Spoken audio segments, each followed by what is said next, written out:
And together with our partners, we are going to ratchet up the economic pressure. We are going to ratchet up. We are going to ratchet up the economic pressure. We are going to ratchet up the economic pressure. And we will continue to intend. Just the two of us. We can make it if we try. Just the two of us. Just the two of us. Building castles in the sky. Just the two of us. You and I. We are going to ratchet up the economic pressure. Democracies require consensus, and we can't put together consensus as quickly as autocrats can. So what's at stake, not just in what we're doing here in Ukraine to try to help the Ukrainian people and keep the massacre from continuing, but what are your kids and grandkids going to look like in terms of their freedom? What's happening? The last 10 years have been fewer democracies that have been formed than we've lost in the world. So this is what you're engaged in is much more than just whether or not you can alleviate the pain and suffering of the people of Ukraine.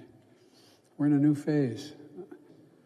The world ain't going to be the same, not because of Ukraine, but I'm not going to be the same 10, 15 years from now in terms of our organizational structures. And the question is, who's going to prevail? Are democracies going to prevail and the values we share, or autocracy is going to prevail?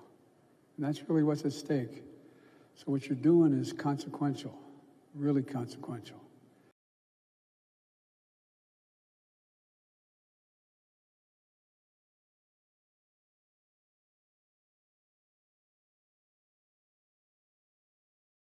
For the last few years, I've had this sense that everything I learned as a kid about how America's government works is completely wrong. But I had no idea how bad things actually were until I saw this one graph. Researchers at Princeton University looked at more than 20 years worth of data to answer a pretty simple question. Does the government represent the people? Now, this is what they found. This axis here represents public support for any given idea. On the left, at 0%, are ideas that not a single American wants. On the right, at 100%, are ideas that everyone supports.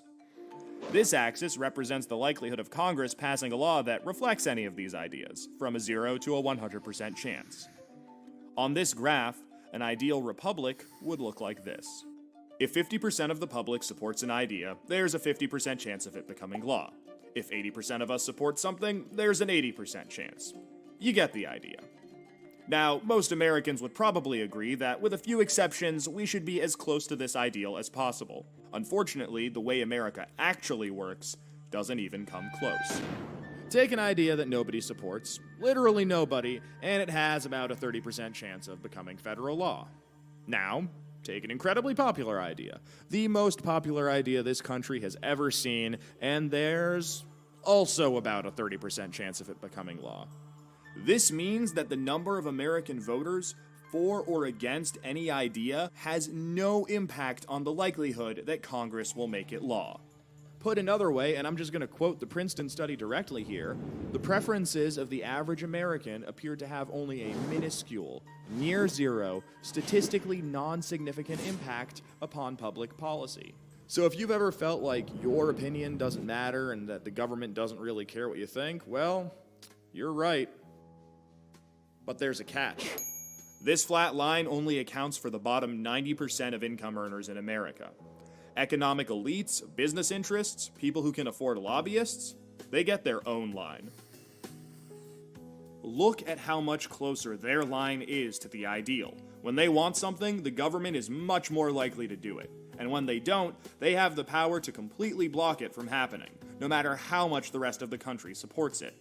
They get what they want, and guess who ends up paying for it? The fact of the matter is that you are the finest, this is not hyperbole, you are the finest fighting force in the history of the world. Let me say it again. The finest fighting force in the history of the world. Part of the reason is you've had to fight so much for the last 20 years. You are the finest fighting force in the history of the world. Let me say it again. The finest fighting force in the history of the world. Part of the reason is you've had to fight so much for the last 20 years. But nobody, no other generation has had to be in a battle, have your buddy blown up, wipe the blood off the Humvee and get back in and saddle up and go for another 6 months.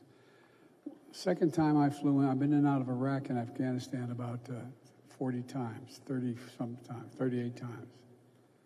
And every time I'd go in, I'd see, like the last time I flew in, and I flew in I'm up in the cockpit. I was landing in Bagram. And there were 6 people came up with the cargo, basically, while I was flying. And I said, how many of you is your first tour of duty? Not one person raised their hand. Second tour, not one person. Third tour of duty, 3. Fourth, 1. Fifth, 1, and sixth, 1. That's never happened before. One thing to go in and be in the middle of a battle, go home and get sent back again. And so one of the things I've said, and I've gotten in trouble for saying, but not anymore, I've been saying it since I've got elected. We have a sacred obligation. Only one obligation is government. We have a lot of obligations to the elderly, the poor, children, etc. Only one sacred obligation: to equip those that we send to war, and to care for them and their families when they come home. And so you all are an amazing group of women and men. And I just want to thank you for your service. As your commander-in-chief, I mean it from the bottom of my heart. As I said, it's not new to me. My son spent a year in Iraq. He spent 6 months in Kosovo. Won the Bronze Star, the Conspicuous Service Medal, and other awards. Proudest thing I ever did was put that uniform on. We are going to ratchet up the economic pressure. You are the finest fighting force in the history of the world. Let me say it again. The finest fighting force in the history of the world. Part of the reason is you've had to fight so much for the last 20 years.